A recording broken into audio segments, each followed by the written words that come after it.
Hello, Interior Alaska. Joe Cook here in the sports seat for you this Wednesday evening with your Hump Day Sports. It's Wednesday already. I know Fairbanks Ice Dogs fans have been going through withdrawals in the last month or so, but the Ice Dogs will be back in the Dipper this weekend. They face an old foe as well. Here's more.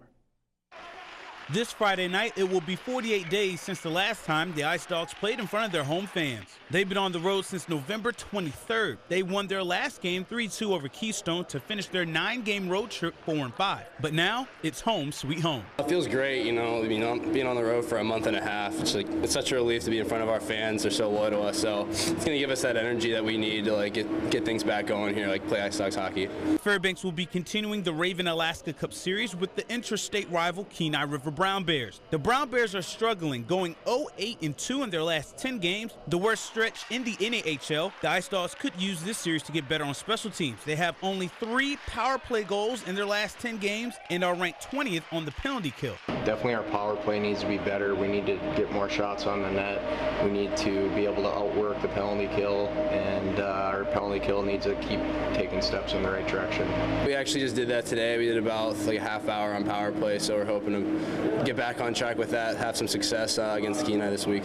One thing fans will be excited about is the return of Robo Cup MVP Kevin Aldridge. Aldridge is back after a short stint with Lake Superior State of the WCHA. He joined the Dogs during the road trip and is 1-1 in 3 games. Current goalie Patrick Munson is second in the NAHL with a 16-5 record, so it's an embarrassment of riches in goaltending for the Dogs. Aldridge is just glad to play one last year of junior hockey for the Ice Dogs. Feels really good.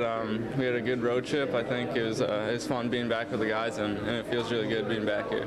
This team's more than capable of going on another run. I think our forwards are really strong up front, and our D, I think, are coming along. So this series starts at 7:30 this Friday in the Big Dipper. And switching to college sports, the UAF swim team put their hat in the ring for another program starting the new year with the win. Alaska won 220-200 over Willamette University on Tuesday in Coronado, California. Alaska's earlier meets with Whitworth College and Wisconsin-Eau Claire were canceled. There was a little rest from the ladies. Victoria Adams, Martha Hood, and Danielle Lyons won 2 events apiece. Gabby Summers, she set a PR in the 100 butterfly with a time of 1 minute, 0.5 seconds. Alaska was also victorious in the 400 freestyle relay and 200 medley relay. UAF will train for another 6 days before heading back to Fairbanks. They will host Loyola Marymount on January 30th. The kids are back in school, and that means the winter high school sports season will go into a full sprint. Here's what's on tap for this week alone in hockey. West Valley, Lathrop, and North Pole will host Diamond and West Anchorage. The Wolfpack will play West first Thursday night at 8 in the Dipper, while Diamond and Lathrop will meet in the early game at 3 o'clock. In 3A, Hutchinson travels to Tri-Valley on Friday, while the Monroe Rams will be on the road to battle Houston on Friday and Saturday. Basketball is loaded. Thursday is the opening day. The Mount McKinley Bank Holiday Classic at Boileau Hall. Monroe hosts K-High, So-High, and Colony in this year's field. Also, Hutchinson will host Valdez on Friday and Saturday for a pair of Aurora Conference games at Hutch. The West Valley boys and Lathrop girls will be in Kodiak for the Joe Floyd tournament. The West Valley girls and both North Pole teams go to Palmer for the Elks tournament, and the Lathrop boys will be in Anchorage for the Diamond Prep Shootout. And also, you can't forget about wrestling. One of the biggest Interior 4A tournaments is this week at North Pole. Top state teams will compete against Interior teams, and the John Tobin Invitational starts Friday.